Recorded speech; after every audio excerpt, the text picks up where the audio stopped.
Deuteronômio 12, 10 até o 12. Mas passareis o Jordão e habitareis na terra que vos fará herdar o Senhor vosso Deus, e vos dará descanso de todos os vossos inimigos em redor, e morareis seguros. Então haverá um lugar que escolherá o Senhor vosso Deus, para ali fazer habitar o seu nome.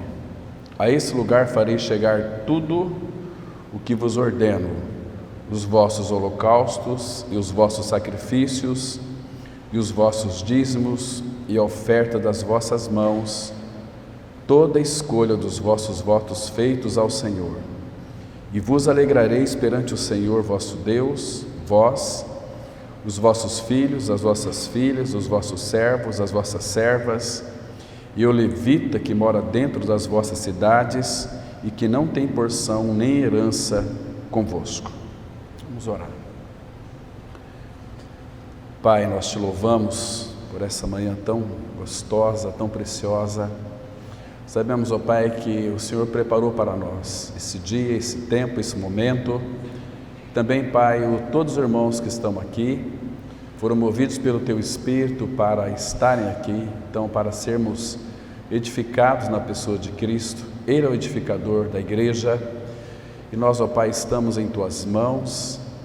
Que Teu Espírito nos conduza para Ele mesmo e abre o nosso entendimento e revela algo mais da pessoa de Cristo em nós, porque a cada dia, Pai, nós temos recebido as Tuas porções, cada dia nós temos recebido, Pai, essas riquezas do Senhor. Claro que elas são insondáveis e ela nos alegra por saber que Ele já fez tudo por nós, tirando o nosso pecado, nos dando a sua vida pela ressurreição. E queremos, ó Pai, nessa manhã expressar a nossa gratidão ao Senhor por abrir a palavra para nós e os céus para nós. E agora fala com cada um de nós, ó Pai, nos dando sabedoria para compreender as Escrituras. E em Cristo nós oramos. Amém. Irmãos, nós vamos falar hoje um pouquinho sobre as riquezas insondáveis de Cristo, ou toda a riqueza de Canaã, que significa Cristo. Não apenas Cristo, mas também a sua plenitude. Então nós vamos adentrar nessa terra aqui, vermos alguns pontos muito específicos, lembrando aos irmãos que tudo que há nessa terra, ela fala de Cristo. Tudo que há, então, e todas as riquezas que tem nessa terra são algo para nós nos apropriarmos, para nós nos tomarmos posse. Nós já temos a terra, nós estamos na terra, a terra está em nós. Se vocês lerem, por exemplo, quando Deus diz para Abraão, lá em Gênesis capítulo 13, percorre a terra em toda a sua amplidão, na sua largura, na sua extensão. Claro que ali, quando nós adentramos na terra, o profundo desejo do nosso Deus e Pai é que nós venhamos a percorrer a terra.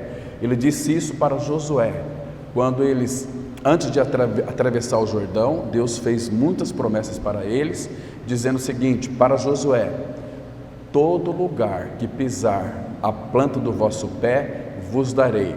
Então, percorrendo a terra, pisando na terra, estamos conhecendo a terra. Porque muitas vezes nós vamos, por exemplo, habitar em uma cidade, e quando nós estabelecemos moradia naquela cidade, tem muitas pessoas que não gostam de percorrer a cidade, de conhecer a cidade, ficam estagnados. Então, na vida cristã, ela deve ser um avanço para frente, percorre a terra. Claro que a terra de Canaã, ela tinha os seus limites, mas na pessoa de Cristo é uma terra ilimitada. Então temos que percorrer a terra. Por isso que a vida cristã começa andando em amor, andando em alegria. Tudo isso nós vamos encontrar na pessoa de Cristo. Então, quando nós percorremos a terra, quando nós caminhamos na direção de Cristo, quanto mais nós vemos, é como que Ruth, vocês se lembram? Lá em Ruth capítulo 2, quando ela entrou na terra de Canaã, ela começou a rebuscar. Claro que ela começou a rebuscar alguns pontos e entrou ali na terra que era de Boaz, e começou a rebuscar aquelas migalhas, das espigas que ficaram para trás. Ela começou a se apropriar e se tornou uma mulher muito rica, porque ela casou com o Senhor da terra, com Boaz, que é o nosso Boaz também.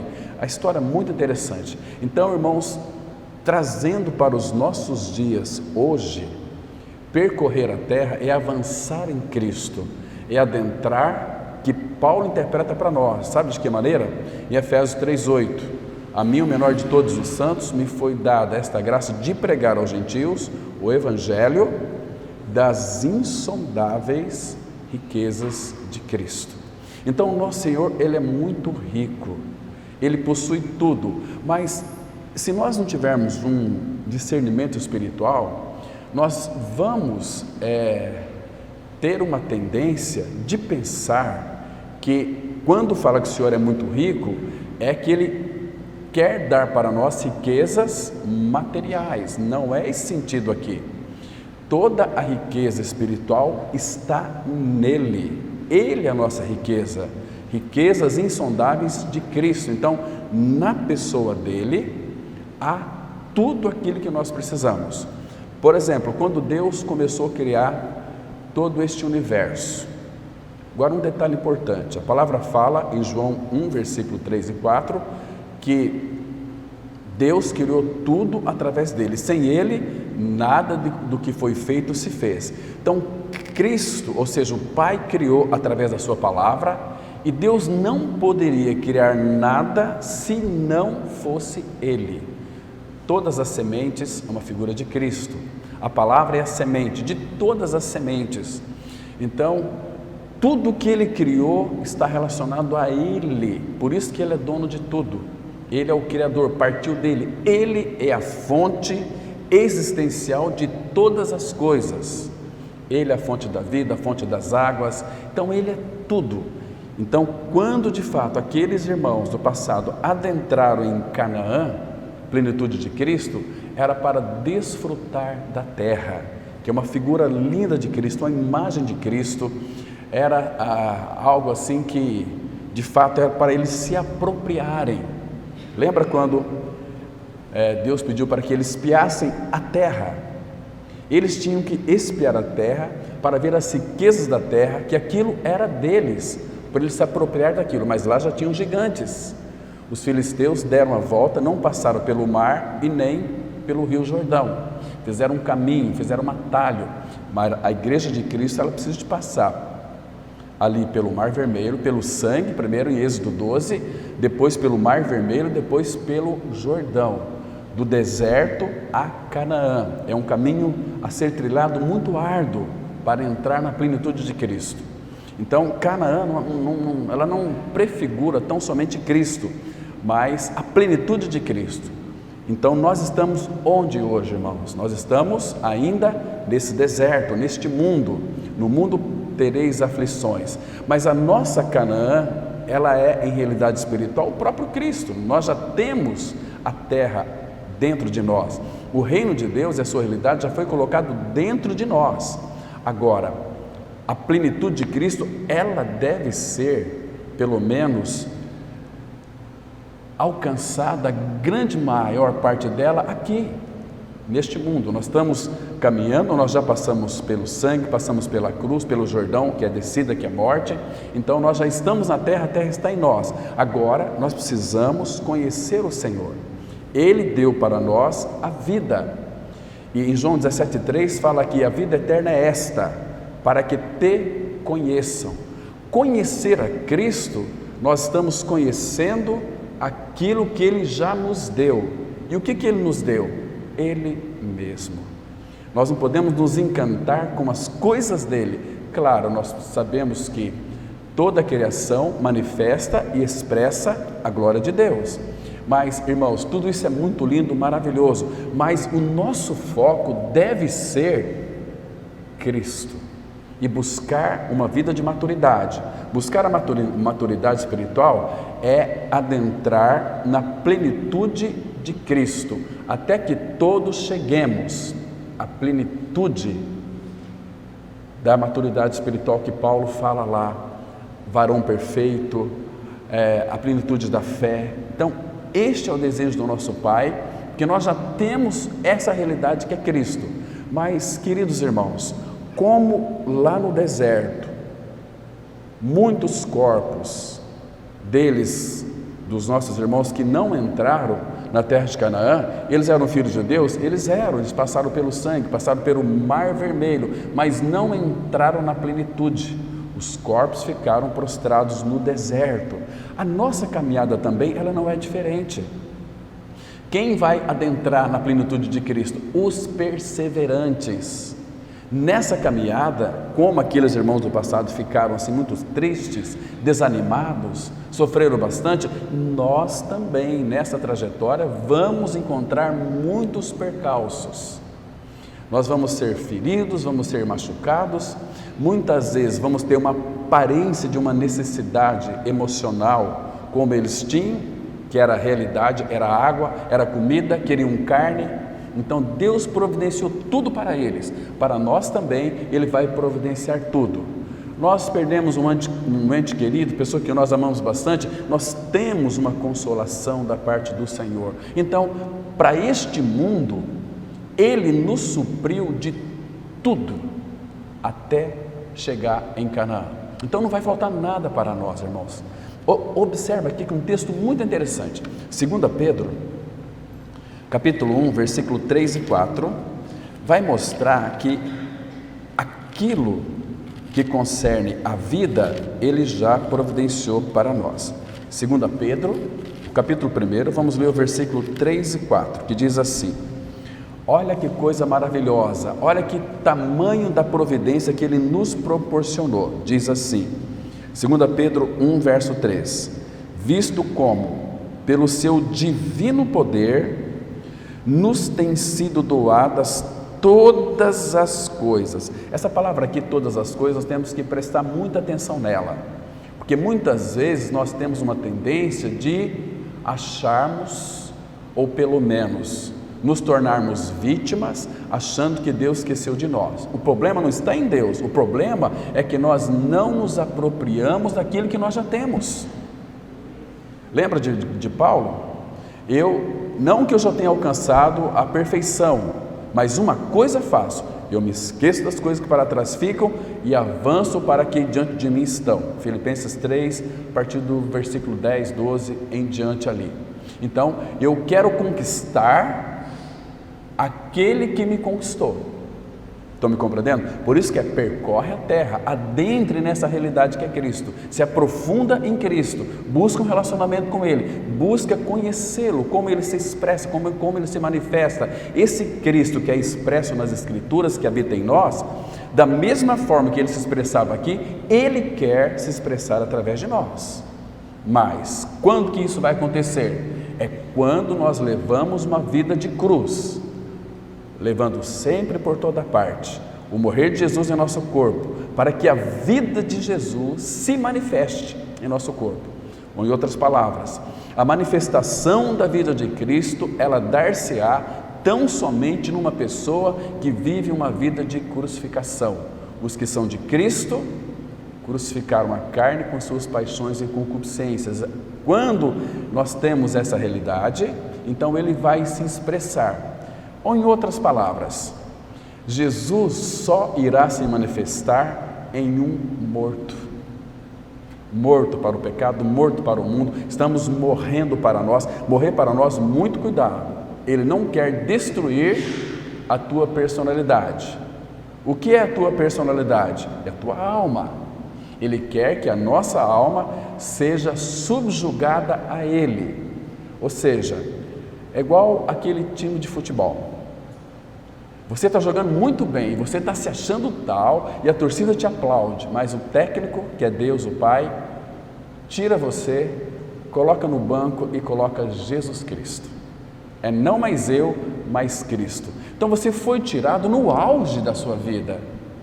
Estava tudo dando certo, você estava sendo uma pessoa bastante promissora naquele jogo ali, você estava jogando com eficiência, recebeu o aplauso do mundo, mas a cruz tirou você. Não mais eu, mas Cristo. Agora, qual que é a nossa reação ali sentado no banco?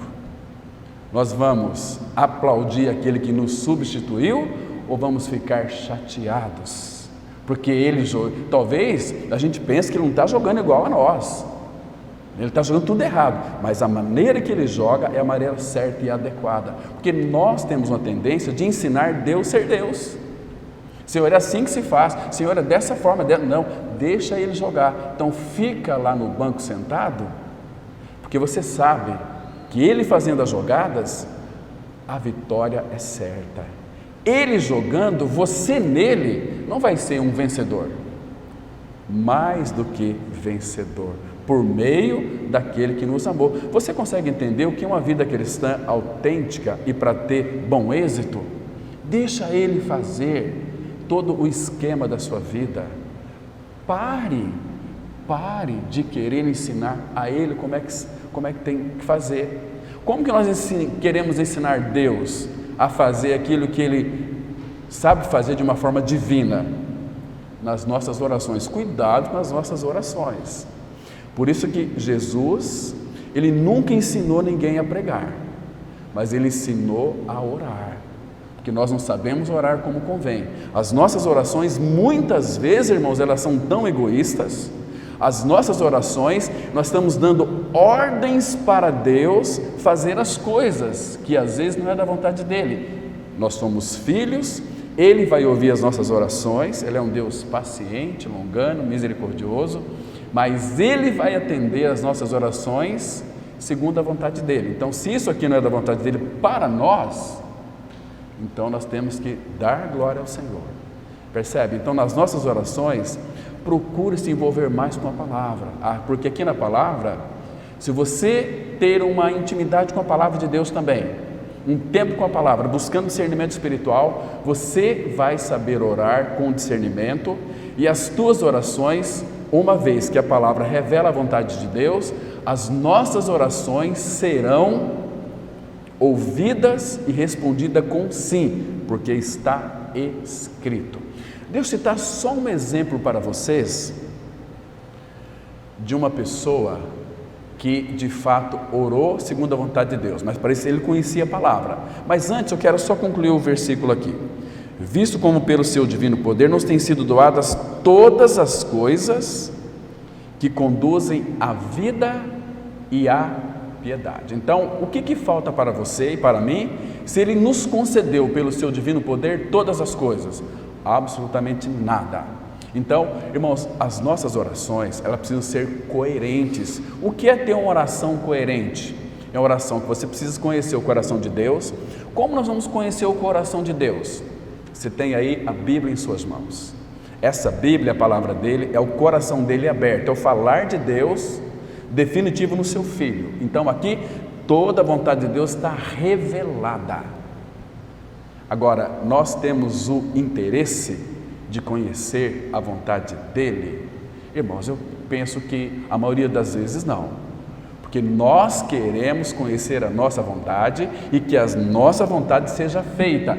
E se alguém realmente confrontar a nossa vontade, a gente fica muito bravo, chateado, fica até doente, porque a nossa vontade é dura de ser quebrada.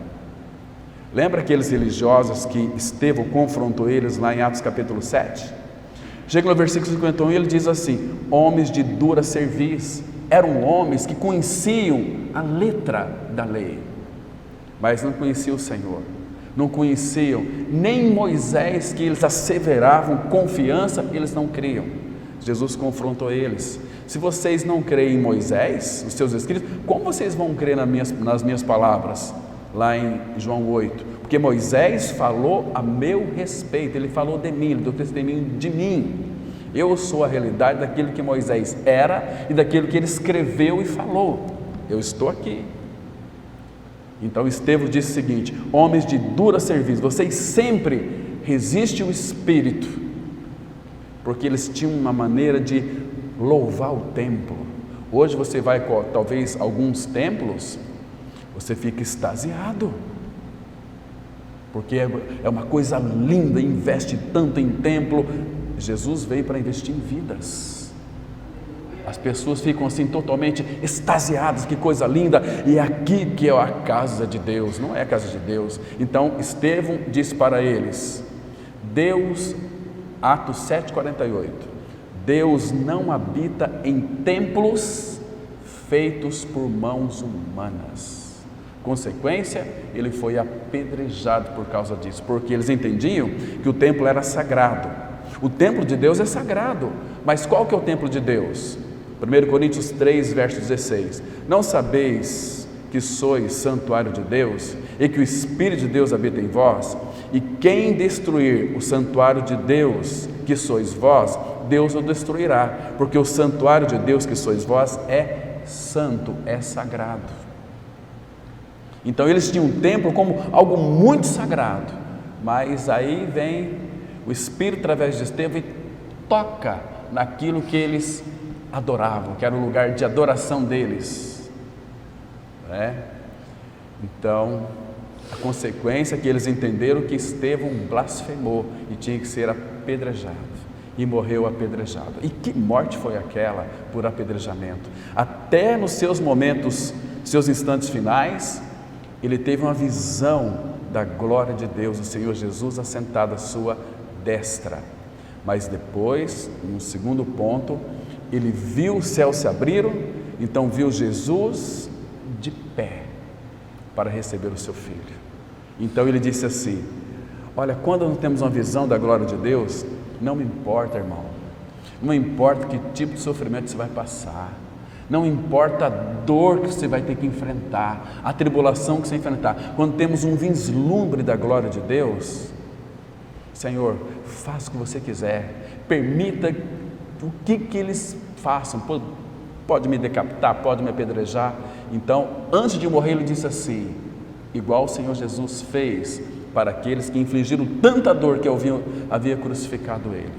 Disseram o seguinte, não imputes a ele este pecado. Depois rendeu o Espírito. Irmãos, que morte linda! Então, nas nossas orações, quando nós aprendemos a orar segundo a vontade de Deus, nós vamos ser vitoriosos em muitas circunstâncias. Eu falei que vou citar um exemplo para vocês aqui, Abram comigo em 2 Crônicas, capítulo 20. 2 Crônicas, capítulo 20.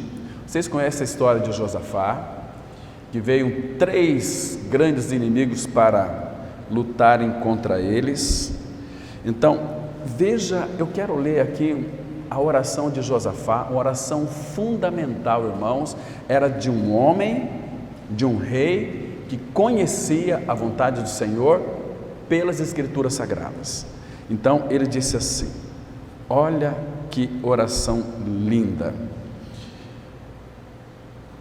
20, versículo 6, e disse, ah, Senhor Deus de nossos pais. Que coisa linda, irmãos, saber disso.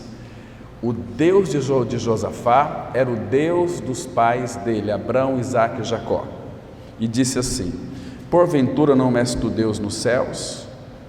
Não és tu que dominas sobre todos os reinos dos povos? Irmãos, isso aqui é fundamental nós sabermos quando formos orar. Por isso que Paulo, ele interpretou para nós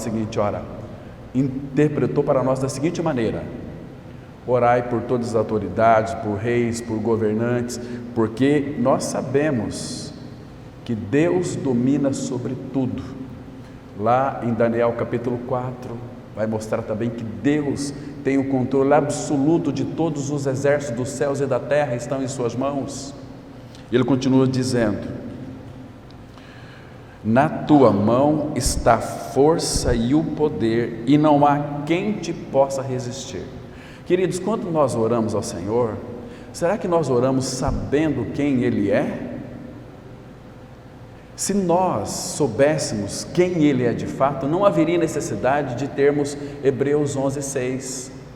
É necessário que aquele que se aproxima de Deus, creia que Ele existe, que se torna galardoador de todos aqueles que o buscam. Olha que coisa, por que o Espírito colocou dessa forma? Porque em muitas das nossas orações, nós oramos, parece que nós nem sabemos a quem estamos orando, vamos orar. Eu gostava de ouvir as orações do irmão Stephen Cong. Ele, quando ia orar, ele baixava a cabeça, contemplava um pouquinho o Senhor, então ele orava. Era uma concentração tão linda, tão maravilhosa. Eu tenho muitas das orações deles escritas em um livro. E quando ele acabava de orar, ele levantava e dirigia a comunidade. E a comunidade recebia como que a fonte que jorrava do coração daquele irmão para a comunidade. O povo, eles não queriam que acabasse as reuniões. Depois que ele morreu, eu ouvi muitos testemunhos de irmãos que congregavam lá, que congregam até hoje, onde o irmão Stephen Cong era o preletor ali, era o líder daquela comunidade, era uma ovelha guia. Falava tão baixinho, tão mansamente. O irmão Thomas, lá de Londrina, ele esteve numa conferência lá no Chile, promovido por aqueles irmãos, e o Thomas teve o privilégio de sentar na mesma mesa que sentou o irmão Stephen Cong. E ele falou para mim o seguinte: Cláudio, é diferente, cara. É uma coisa assim extraordinária. Não estou exaltando o homem, mas naquele homem flui Cristo pelos seus poros. É tão bom estar perto dele. Que homem precioso. Eu tive também o privilégio de, pelo menos durante 4 anos, uma vez por mês, me sentar com o pastor Messias Anacleto lá de Londrina. Irmão, que homem precioso. A gente lê a Bíblia, é gostoso, muito interessante, mas quando ele abria a Bíblia para ler um versículo que eu estava cansado de ler, falou: olha, vamos ler aqui, João 15, versículo 5, chega aqui pertinho, vamos ler juntos. Meu Deus, ele abria a boca para falar, para ler aquele texto que lá entrava no coração, como uma espada que é a palavra de Deus, e eu saía dali edificado. Eu quero ser como este homem um dia. Que homem amoroso. Ele é uma expressão do amor de Cristo. Expressão do amor de Cristo. Como é precioso estar perto de homens e mulheres que amam o Senhor e buscam a sua vontade. Hoje em dia as pessoas não sabem desfrutar de Cristo. As pessoas querem as coisas de Cristo, não o Cristo das coisas. Isso é muito triste. Lembra lá de Ana, quando o marido dela disse assim, ela chorava porque Penina tinha filha e ela não tinha. Então, o que seu marido disse para ela? Não sou eu melhor do que 10 filhos? Você me tem. E ele é uma figura de Cristo. Que coisa linda, irmãos. Às vezes nós queremos coisas, nos chateamos com coisas, sendo que nós já temos a pessoa de Cristo em nós. E Ele é tudo para nós. Ele prometeu que supriria nós de todas as coisas, que estaria conosco todos os dias, que jamais nos deixaria, nunca nos abandonaria. Esse é o nosso Cristo, que habita em nós, que está em nós, que nos ama acima de tudo, que morreu por nós numa cruz. Queridos, não é triste quando a gente vê pessoas que não se importam com o Senhor, que vivem a vida do jeito delas mesmas? Pessoas assim, irmãos, vão ficar com seus corpos prostrados no deserto, não vai entrar na plenitude de Cristo. E Deus tem chamado todo o seu povo para uma vida de plenitude com Ele, de conhecer a Ele. Então essa aqui era a oração de Josafá, e ele disse assim no versículo 7, porventura, ó nosso Deus, não lançaste fora os moradores desta terra, de diante do teu povo de Israel, e não a deste para sempre a posteridade de Abraão teu amigo? Por que ele sabia que Abraão era amigo de Deus? Porque ele lia o Pentateuco, escrito por Moisés. Eles viam ali a graça, o amor de Deus. Que coisa linda, irmãos. Então está aqui um homem que está orando ao Pai, vindo 3 inimigos para destruir o reino de Judá, e Josafá está conversando com Deus diante de toda a congregação. O homem que conhecia o Senhor pela palavra, ele conhecia o Senhor e conhecia a palavra, que falava do Senhor. Então eles estavam aqui conversando com ele, olha, Senhor, o Senhor não deu para nós essa terra, não deste para sempre a posteridade de Abraão teu amigo. Então, sabe o que ele está dizendo para Deus aqui? Senhor, nós somos a posteridade de Abraão, essa terra aqui é nossa, é para sempre. Porque isso aqui, lembra que Jesus Cristo disse: eu lhes dou a vida eterna, jamais perecerão? Esse é o sentido aqui, irmão. Porque tem muitos crentes aí que dizem assim: não, você não pode dizer que você é salvo para sempre. Essas pessoas, penso eu, não estou julgando, e nem quero julgar também. Será que nasceram de novo? Será que ganharam uma experiência real com Cristo de regeneração? Eu penso que não, irmãos. Porque se de fato creu que foi incluso em Cristo Jesus e participou da sua morte e ressurreição, não tem como. Senão aquela palavra que Jesus Cristo disse não faria sentido para nós. Todo que o Pai me dá, este vem a mim. E o que vem a mim, de modo nenhum lançarei fora. Ele quem disse isto. Então eu tenho que crer que de fato é uma realidade. Agora, se eu não tenho a vida de Cristo em mim, como que eu posso falar que não perde a salvação? Claro que perde, mas se eu estou em Cristo, Cristo está em mim? Não. Se eu nasci de novo, não tem como. Deus não desfilia os seus filhos. Vede que grande amor nos tem concedido o Pai, a ponto de ser chamados filhos de Deus. Irmãos, nenhum pai humano, por pior que o filho seja, não vai desfilhar seus filhos. Mas Deus, afiançando isso, escreveu lá em Isaías 49, versículo 15. Primeiro ele faz uma pergunta: porque aquele povo, Deus se esqueceu de nós, Deus não se lembra de nós. Olha a profundidade que Deus foi com aquele povo. Isaías 49, 15. Pode porventura uma mãe esquecer do seu filho que ainda amamenta? Não tem como. Aí Deus diz assim: ainda que esta mãe, impossível a mãe esquecer do seu filho que amamenta, ainda que esta venha esquecer-se, eu de ti não me esquecerei. Esse é o nosso Pai. Então Ele é Deus para sustentar aquilo que Ele está dizendo. É um Deus que tem palavra. Nós não temos palavra, mas Ele tem a palavra. Ele é a palavra.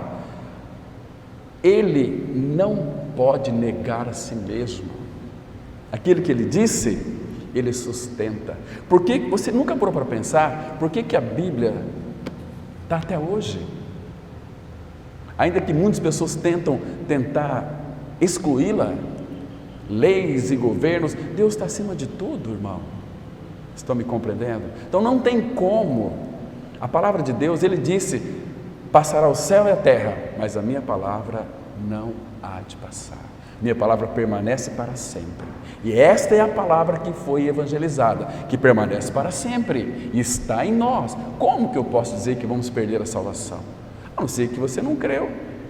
Aqueles que não creem, prega ou fazem oposição inconscientemente, na mente deles é legitimamente dizer que perde a salvação. É o que eles creem.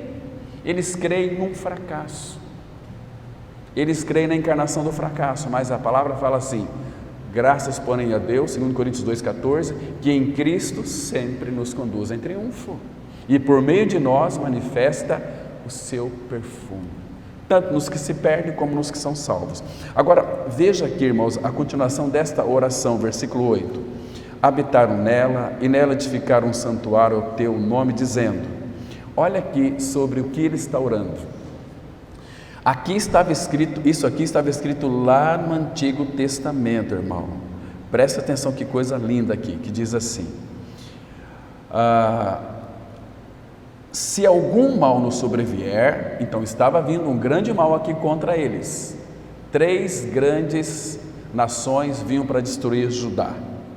Se algum mal nos sobrevier, espada por castigo, peste ou fome, nós nos apresentaremos diante desta casa e diante de ti, pois o teu nome está nesta casa, e clamaremos a ti na nossa angústia, e tu nos ouvirás e livrarás e agirás. Então primeiro ele lembrou o Senhor. O que Josafá fez aqui? Ele lembrou o Senhor da palavra que ele havia dito, e o Senhor ama isso, irmão. Sabe qual que é a lição para nós aqui? É para nós voltarmos para a palavra, para nós conhecer a vontade dEle e orar ao Senhor segundo a palavra. Assim fazia George Miller, quando ele foi chamado. Ele orou de joelhos a palavra Ele orava de joelhos, mas o que George Miller orava? A palavra. Senhor, está escrito, olha o teu povo, mas a tua palavra diz, eu creio na tua palavra. Talvez quantas vezes George Miller pediu para o Senhor: Senhor, aumenta a minha fé, me dá fé para mim crer que tu podes fazer. E George Miller nunca pediu um centavo da sua comunidade. Ele sustentou na dependência de Deus mais de 2.000 crianças órfãos, pai dos órfãos. E quantas experiências ele passou, irmãos, de talvez até ficar desanimado, não ter pão, não ter leite, não ter dinheiro para pagar os funcionários, mas no momento certinho Deus trazia a providência. Nós aqui, na nossa comunidade, nós estamos vendo a providência de Deus em todas as coisas.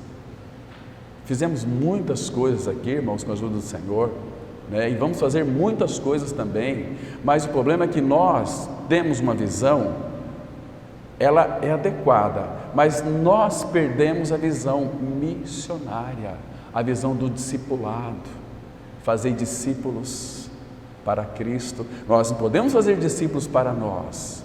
O que é fazer discípulo? É você sentar com uma pessoa e ensinar para ela o caminho. Não é só criança, ensina a criança no caminho, mas também adultos. Vamos ensinar aqui o caminho. Qual que é o caminho? Cristo. Ele é o caminho, a verdade e a vida. Entende, irmãos? Agora, Josafá coloca para o Senhor aquilo que ele diz na sua palavra. Agora ele diz assim, verso 10: Agora, pois, eis que os filhos de Amon e de Moabe e os de Monte Seir, cujas terras não permitiste Israel invadir, quando vinham da terra do Egito, mas deles se desviaram e não os destruíram, eis que nos dão pago, vindo para lançar-nos fora da tua possessão, que nos deste em herança. Irmão, Josafá lembrou o Senhor, que o Senhor havia dado aquela possessão para eles, que os inimigos vinham lançar eles fora da possessão que ele havia dado para eles, expulsar ele. Você acha que Deus vai permitir isso, irmão? Quando este homem sabiamente orou pelos interesses do pai e do povo dele, ele era o líder, ele, vamos dizer aqui, ele era a ovelha guia, então ele tinha que saber de tudo. E aí ele diz o seguinte, verso 12: Ah, nosso Deus, acaso não executarás tu o teu julgamento contra eles? Porque em nós, que coisa linda, isso aqui é cruz, irmão, porque em nós não há força para resistirmos a essa grande multidão que vem contra nós, e não sabemos o que fazer, porém, os nossos olhos estão postos em ti. Queridos, que coisa linda. Agora, imagina Deus ouvindo esta oração aqui, que era a vontade dele, aquilo que Deus deu.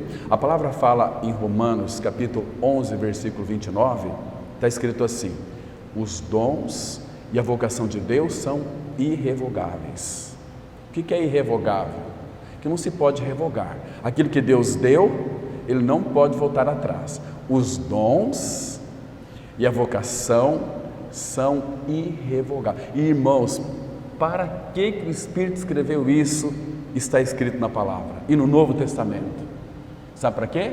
Para nós termos segurança, para nós confiarmos na palavra, porque nós temos um Deus da verdade, o Espírito da verdade e o Filho, que é a própria verdade encarnada. Irmãos, o que nós mais precisamos, se nós temos afiançada uma aliança com sangue que Deus fez conosco?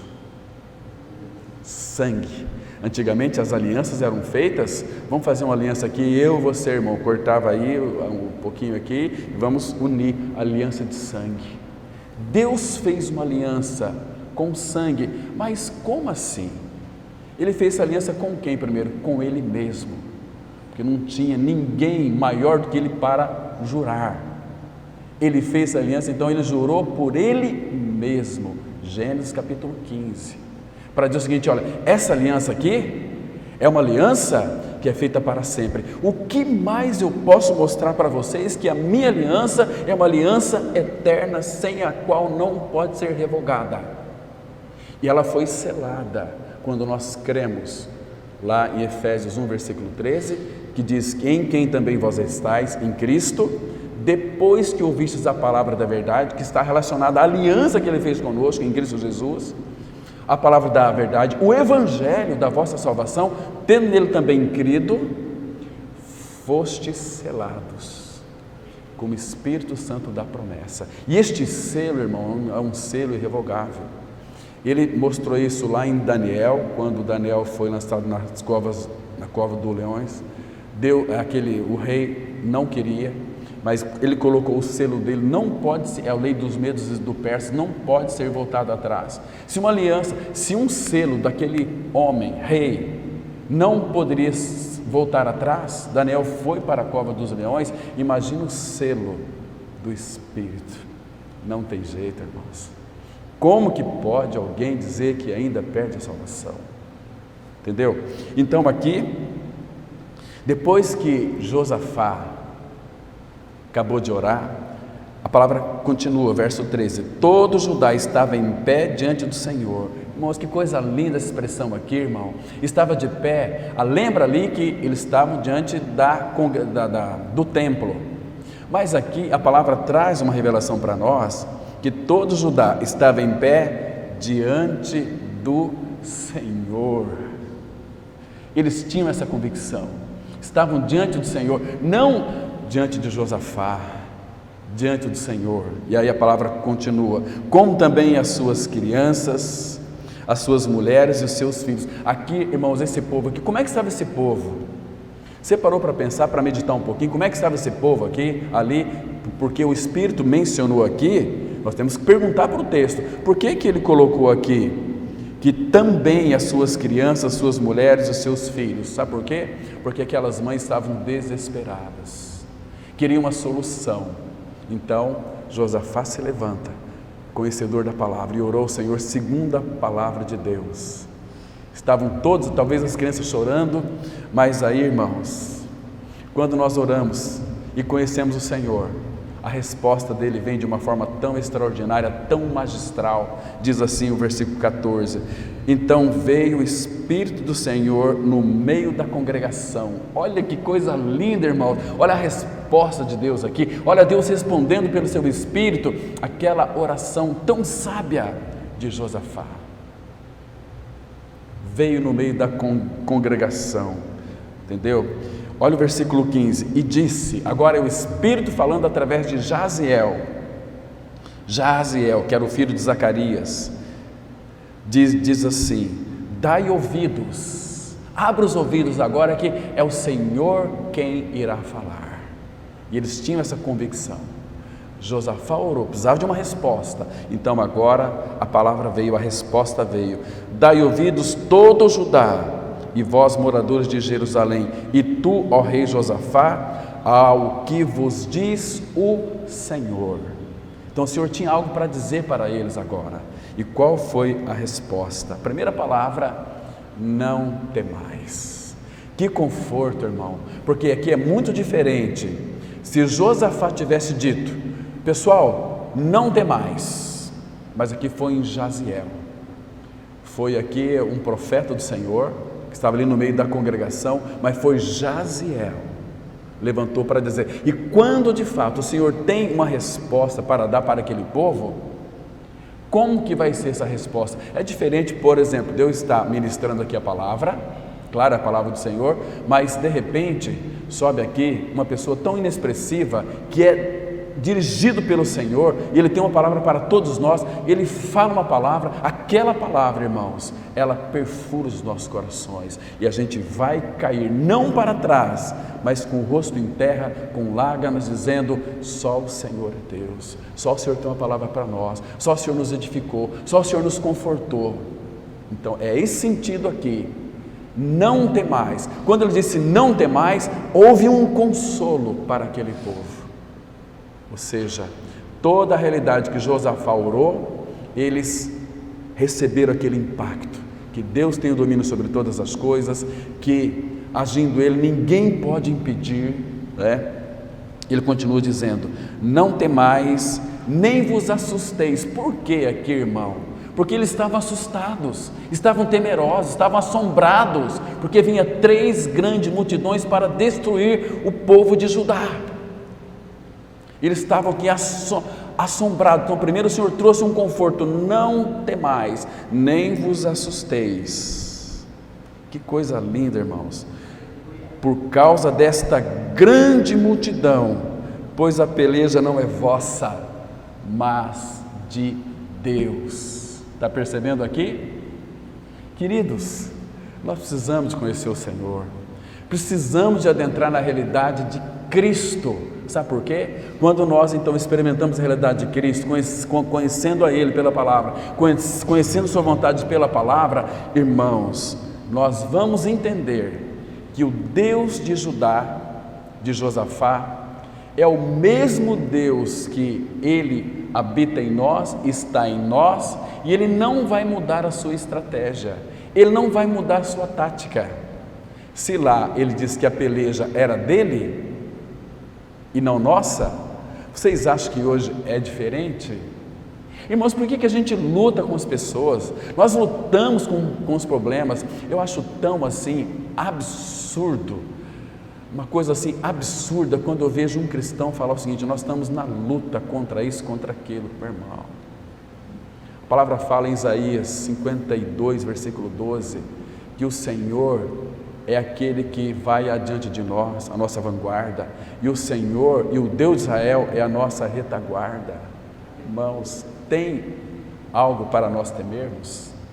O Filho de Deus não tem que temer nada, nem mesmo a morte, nem o diabo, nem o pecado, porque tudo Cristo já venceu por nós. Nós não podemos ser um povo fraco. A alegria do Senhor é a vossa força. Mas em que sentido que a alegria do Senhor pode ser a nossa força? Neemias 8, versículo 10, o irmão leu aqui domingo passado. Em que sentido? É quando de fato aquele povo, quando Esdras leu o livro da lei, e o povo chorava, e o choro ouvia de muito longe. Mas por que o povo chorava? Porque agora eles entenderam a palavra de Deus. Deus trouxe revelação para aquele povo, mas Deus teve que quebrantar aquele povo, levou ele lá para a Babilônia, ficou lá 70 anos, então quando eles vieram, eles experimentaram algo novo do Senhor, mas não era algo novo, era a mesma palavra que eles tinham na mão, mas aquela palavra para eles se tornou muito comodismo, igual muitas vezes nós ficamos tão acomodados, conhecemos a palavra, sabemos pregar, sabemos, querido, não sabemos nada. A palavra de Deus, como as suas misericórdias, se renovam a cada manhã, elas não têm fim, e elas são a causa de nós não sermos consumidos. Então a peleja, irmãos, por favor, não se esqueça disso, é do Senhor, deixa Ele agir e atuar, mas você tem responsabilidade de buscar a direção dEle. Fala: Senhor, eu não sei o que fazer, eu não tenho força, mas os meus olhos estão fitos em Cristo. Hebreus 12, olhando firmemente para o autor e consumador da fé, Jesus, olhando para Ele. Então Deus nunca vai mudar a sua maneira de agir, de atuar. Vocês se lembram em Êxodo capítulo 14? Quando o povo de Israel chegou, acampou-se ali nas bordas ali do Mar Vermelho, ali naquela praia, e de repente, aquele atalaia, viu-se um barulho, era o exército de Faraó, seus cavaleiros e cavalarianos, e vieram para destruir o povo de Israel. Aí muitos, o que eles fizeram? Começaram a murmurar: será que não tinha sepultura lá no Egito? Teve o Senhor que trazer nós aqui para o deserto, para nós morrer aqui na praia, literalmente morrer na praia, não é assim? E começaram a murmurar e reclamar, e o povo vem. E qual foi a atitude de Moisés, irmão? Sempre tem que ter um líder que conhece o Senhor, um líder que conhece a vontade do Senhor, a palavra do Senhor. Então aquele líder trouxe um consolo para aquele povo. Abram comigo, por favor, em Êxodo capítulo 14. Irmãos, o nosso Deus, Ele não muda, Ele é tão maravilhoso. Aqui, capítulo 14, vamos ler a partir do versículo 10. Que coisa linda, irmãos, que coisa maravilhosa. Diz assim, Êxodo capítulo 14, verso 10.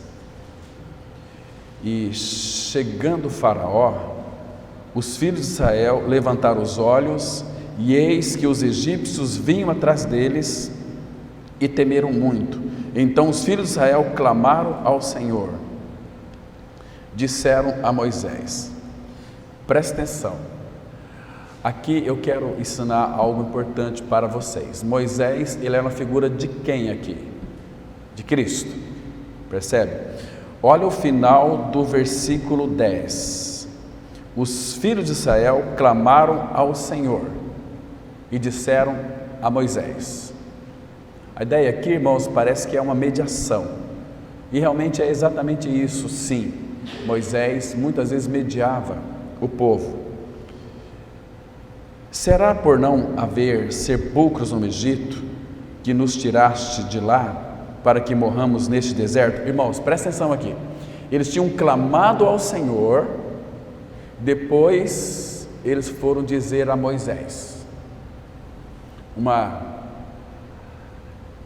murmuração. O que isso significa aqui? Que às vezes nós podemos orar a Deus em nome de Jesus, e quando nós não cremos que Deus vai fazer, existem dois princípios aqui. Primeiro, não sabemos a vontade dele. Segundo, como nós sabemos que esse povo não creram? Eles clamaram ao Senhor, mas eles disseram a Moisés. Olha como é que o Espírito Santo trouxe isto à baila para nós entendermos um detalhe muito importante.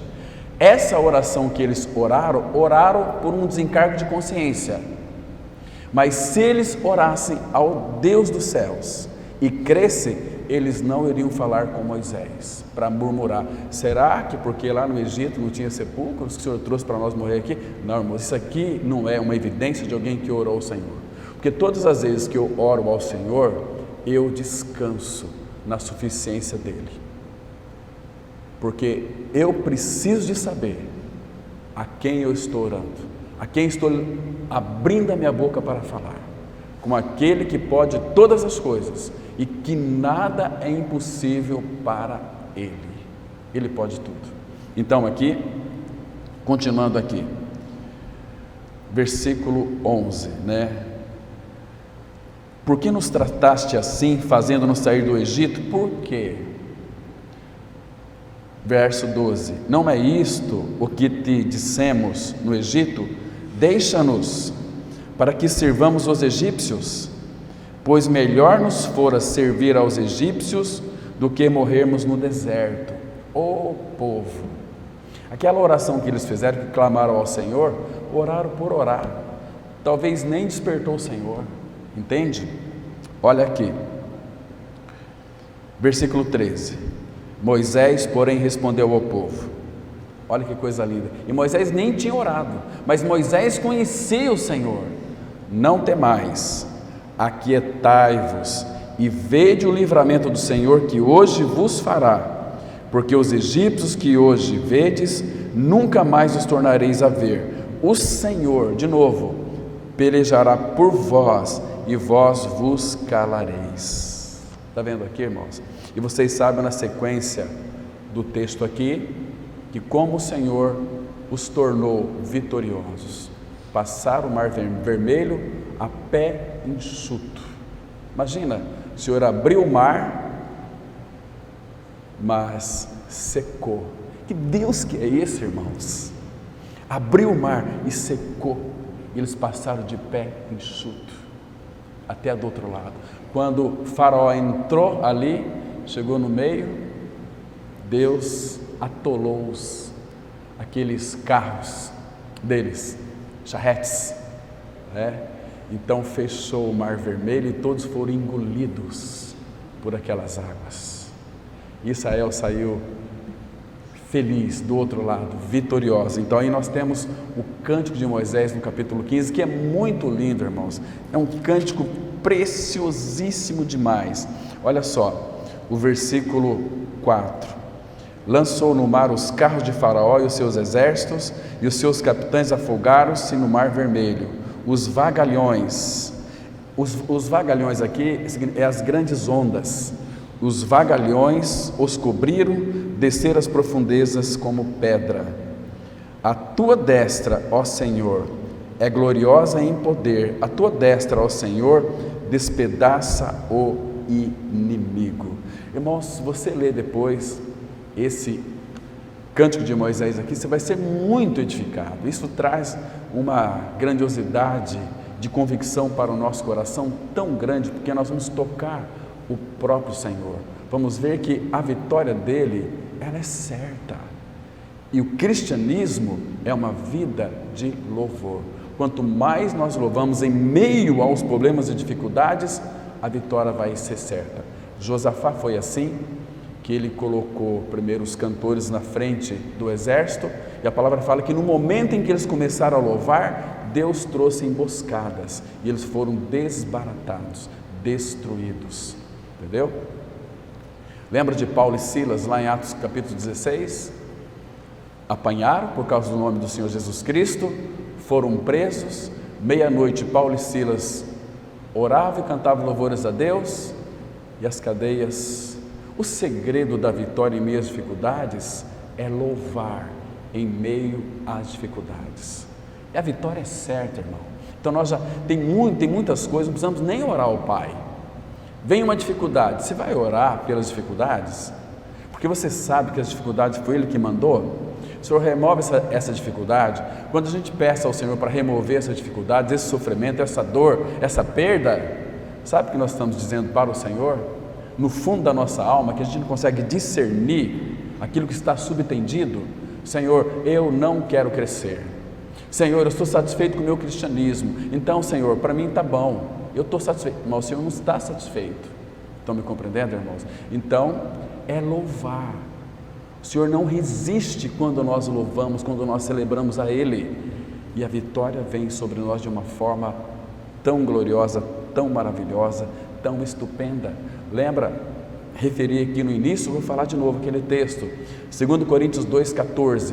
Graças, porém, a Deus que em Cristo sempre nos conduz em triunfo, e por meio de nós manifesta em todo lugar a fragrância do seu conhecimento.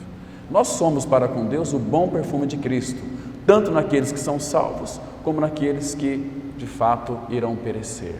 Mas eles hão de saber que houve no meio deles um profeta, alguém designado do Senhor para estar ali no meio deles. Vamos fechar o parênteses agora e vamos adentrar um pouquinho na terra de Canaã. Senão nós vamos falar da terra, que é o nosso desfrute.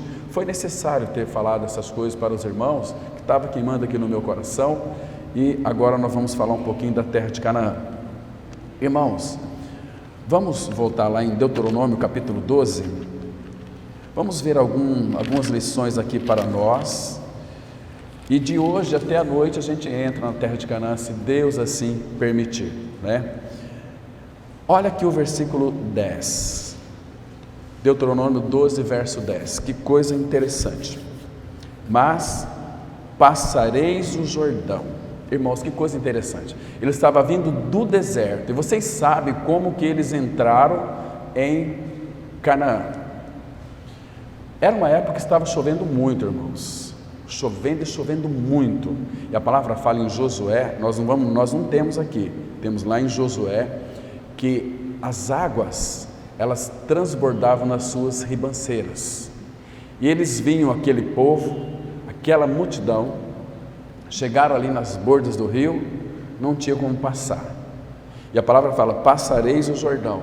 Então, era assim, aquele povo estava trazendo a arca, e a arca estava bem no meio do povo, o povo atrás, o povo na frente, a arca ali, com aqueles irmãos trazendo ali a arca.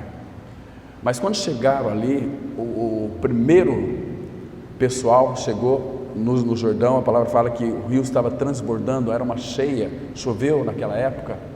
Então o que eles fizeram? O pessoal da frente abriram e a arca foi na frente, assumindo, isso fala de como a arca é uma figura de Cristo, fala que Cristo tem que ter a primazia em todas as coisas em nossa vida. Estão me compreendendo? Então, irmãos, se de fato Cristo não tem a primazia em nós, que cristianismo a gente está vivendo? É o cristianismo que não é o verdadeiro. É um cristianismo que nós criamos numa forma de conceito para vivermos de acordo com o que a gente acha melhor, como hoje acontece em muitos lugares. Vivam um cristianismo, mas segundo os seus próprios parâmetros, onde a igreja se reúne, tem leitura da Bíblia, tem pregação, tem louvor, tem oração, mas o dono da igreja está lá fora, e eis que estou à porta e bato. Se alguém ouvir a minha voz, eu vou entrar no seu coração, na sua casa, e sairei com ele e ele comigo. Se alguém ouvir a minha voz e abrir a porta, entrarei. Percebe? Se alguém ouvir e abrir, Ele quer que nós abramos o nosso coração, nossa vida para Ele. Se nós não abrirmos, Ele não vai entrar, irmão, não vai, entendeu? Porque Ele é cavaleiro, Ele não arromba a porta de coração de ninguém, entende? Então, Cristo tem que ser a nossa primazia. Ele é Rei, Ele é Senhor, e nós estamos aqui a serviço dEle, não para satisfazer os nossos próprios interesses, mas os interesses dEle. Os interesses deles é com vida, irmãos. Ele veio para que nós tivéssemos vida, e graças ao Senhor, Ele abriu o nosso entendimento e nós dissemos: vá a fundo, Senhor, em nós.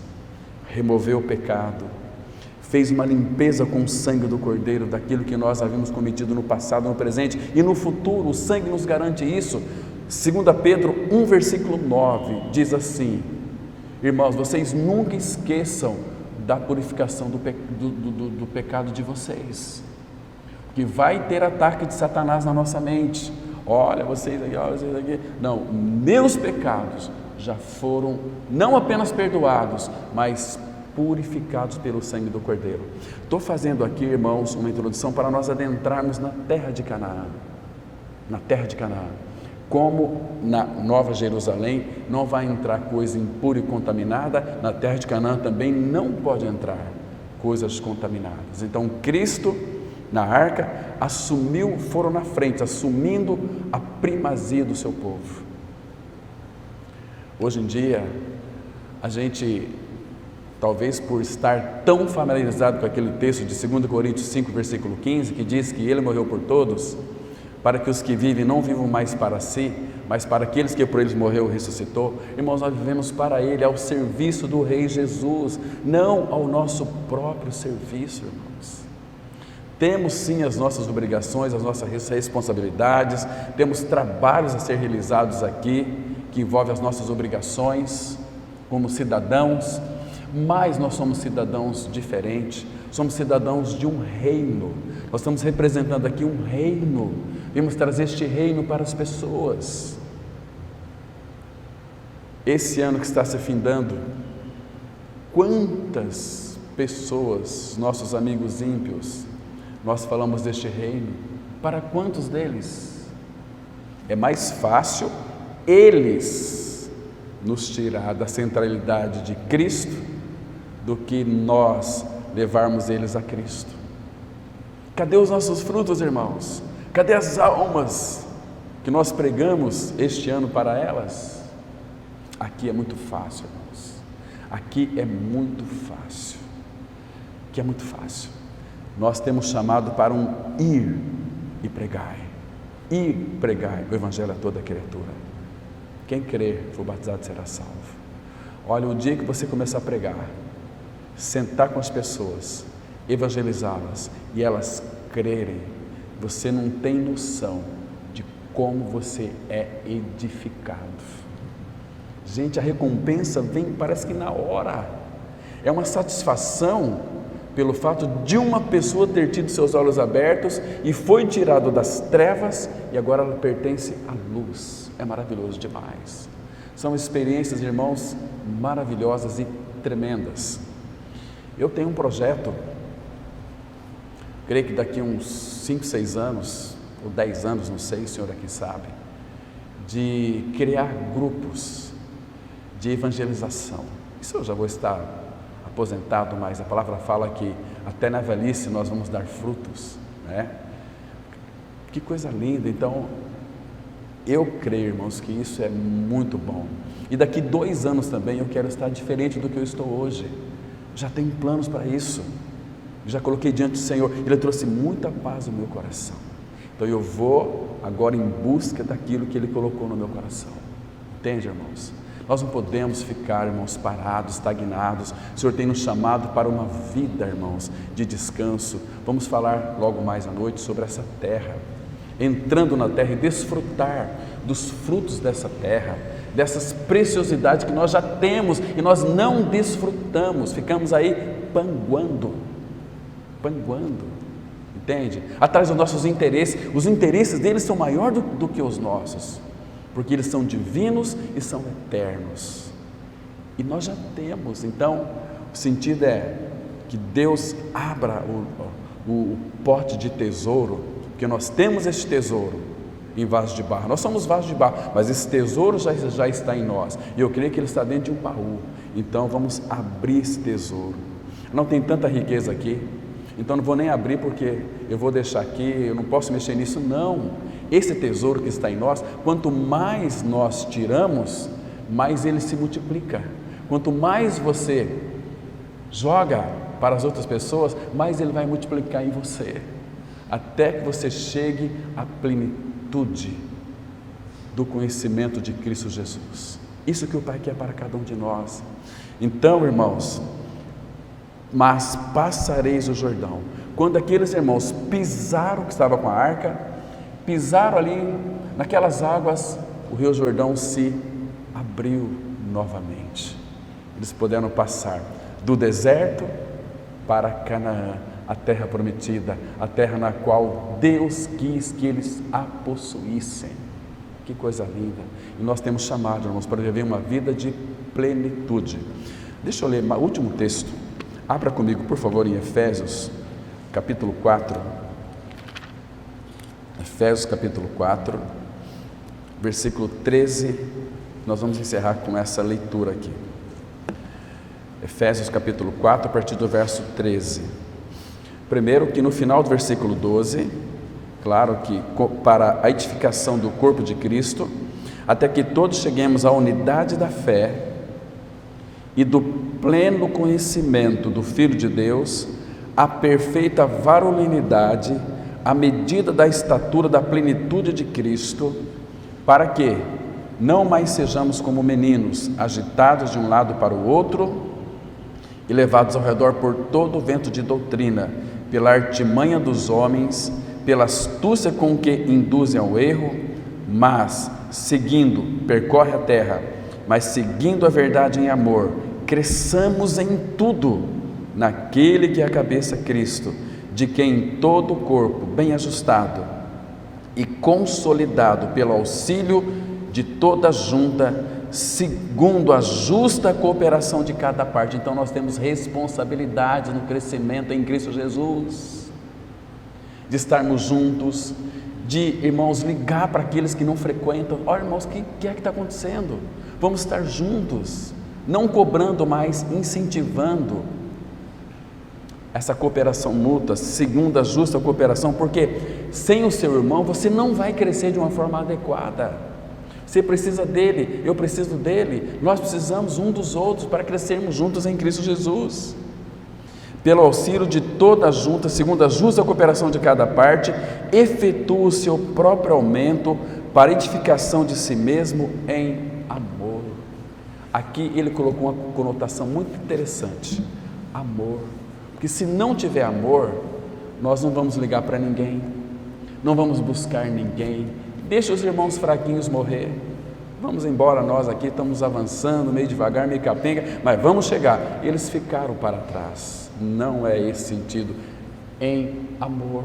Quem ama, irmãos, vai se preocupar com os interesses do irmão e não com o seu, porque o amor de Deus é um amor altruísta, um amor ágape. Com a ajuda do Senhor, nós vamos hoje adentrar na terra e vamos experimentar ali o que o Senhor quer que nós experimentamos, é os frutos da terra, que cada um deles fala da pessoa de Cristo. Amém. Vamos orar. Pai, obrigado mais uma vez por expor a Tua palavra para nós. Pai, que aquilo que foi dito aqui, Pai, não fique apenas um mero conhecimento das Escrituras, mas que verdadeiramente, Pai, nós venhamos a percorrer essa terra que é Cristo. Que possamos entender também, Pai, que nós iremos enfrentar todas as dificuldades, mas o Senhor já supriu tudo para nós. E também, Pai, nos deu a capacidade, a habilidade de confiarmos no Senhor, em saber que em cada dificuldade ou problema, o Senhor é quem peleja por nós.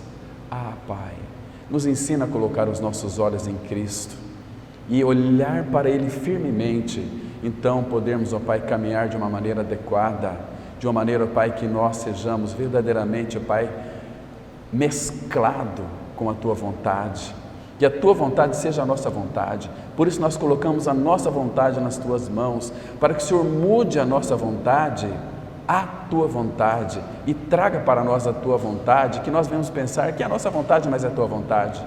Pai, o Senhor deseja tanto a cada um de nós. O Senhor tem nos chamado para uma vida derramada aos Teus pés, uma vida na qual o Senhor deseja nos carregar, nos levar. Então que nós venhamos aprender, nos entregar diante do Senhor em Tuas potentes e poderosas mãos. Obrigado por esse tempo, Pai, abençoe e frutifica a Tua palavra, e em Cristo nós oramos. Amém.